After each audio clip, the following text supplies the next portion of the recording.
सरस्वती मैया की कहना है एक भक्त माता श्री दुर्गा में अर्जी लगाता है और श्री राम जी के चरणों में और अपने प्रभु के चरणों में अर्जी लगाता है और प्रभु जी को बुलाता है और क्या कहता है राम आएंगे तो राम आएंगे तो अंगना सजाएंगे, ओ राम आएंगे तो ओ राम आएंगे तो अंगना सजाएंगे। दीप डाला के दीवाले हम ओ दीप जला के हम दिवाले हम मनाएंगे, हो राम आएंगे तो अंगना सजाएंगे। ओ राम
वर भी है राम माधो भी है राम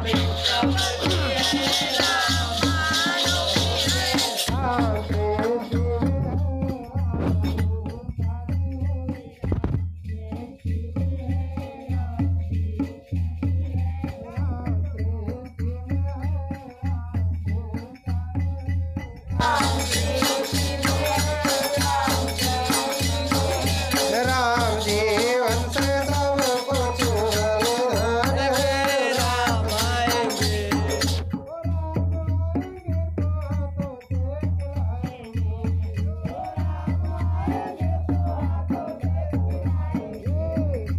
मेरे की